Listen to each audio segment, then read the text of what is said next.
All right, we are back on our interrogatories.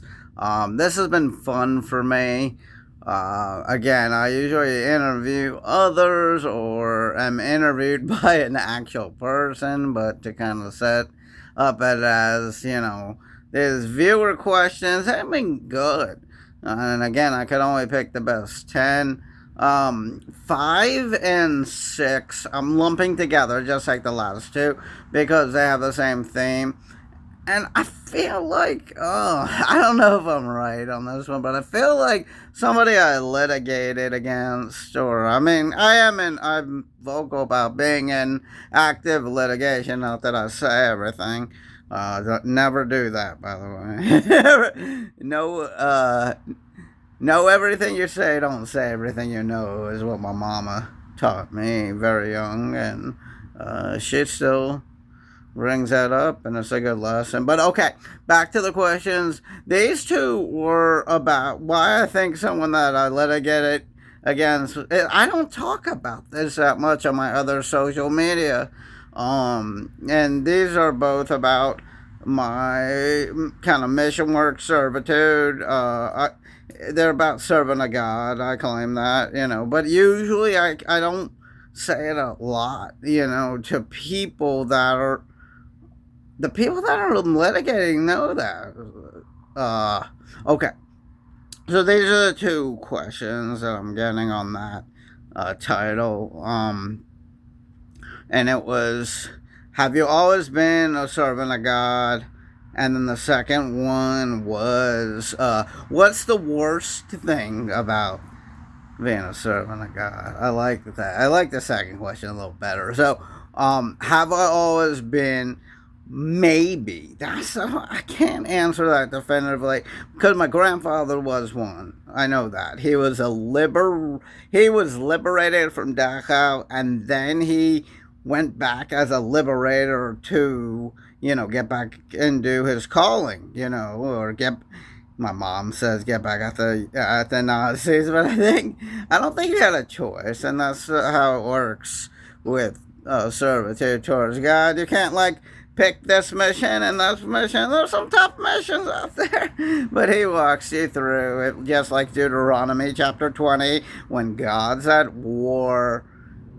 If you serve the Judeo-Christian God, you're at war, right? Make sure you're on the right side. I say that, especially to Cadwalader, a firm. I serve the firm that, is on the right side right now with the Rumble account, but they are fixing some of the, issues when they were with less righteous clients. And I don't know the inner circles of any of my clients, so I don't know if they're still with the Federal Reserve. But the Federal Reserve, if you've seen the COVID audit, it is the most liable fact when you follow the money to its infancy, which is funding and patents as the earliest, intellectual property, and fund finance as part of banking and finance. When you follow the money with the right practice groups, you get to them, and everybody else can go try suing, pharma. But it's all packaged into mutual funds and private funds, and that's, I don't want to get off on that. I want to answer the question: have I always been? Um, I don't know. I don't know because I had more realization during COVID. COVID was what I believe is, and I feel strongly, a giant rebuke for everyone. Time to get close to God, or the opposite, which is not good. Have to issue some. That's the second question. Let's get right into the second question.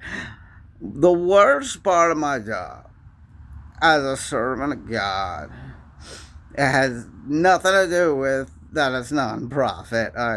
Money is not an issue. God makes it happen. Look at Deuteronomy 8:18.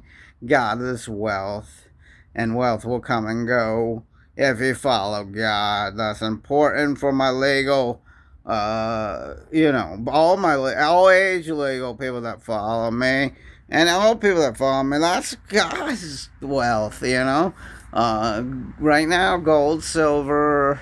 I'm not going to talk about that, but get your hands on that. That's always, you know, godly more than fiat currency. But I don't want to get too far. The worst part is issuing negative, proclamations and warnings especially. I've had to do a lot of those. And the first one, I didn't understand it, but I understood it after I, wasn't a tough time, was more than censored, I'll say, and locked up.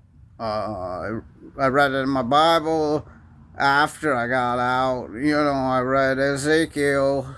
It's a long book. He's considered a major prophet.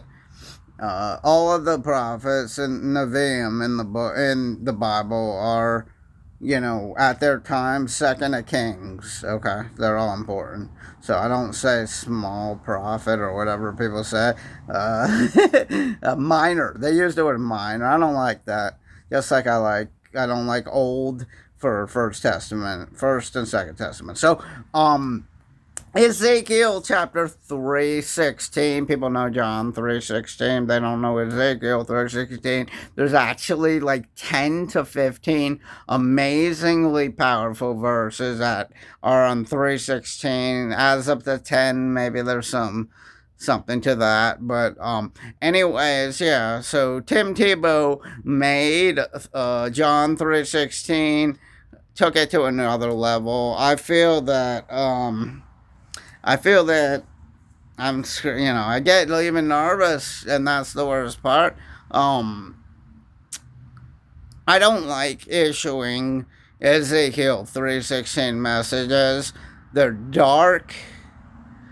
It's not like God's gonna be like, all right, Jeff, go tell Shmuley over there that he's gonna win the lottery. No, the messages are like fix it or die. Unfortunately, they're fix it or it's terminal, like my diagnosis, which doesn't matter, but it does matter to them, and it does matter to me because it's part of my job. And just like Ezekiel, he says it in 3:16 through 3:21. If I do not give the message, like I talked about earlier, you can't just say no to a mission. If I don't give the mission, it actually says the blood's on my hand. What does that mean?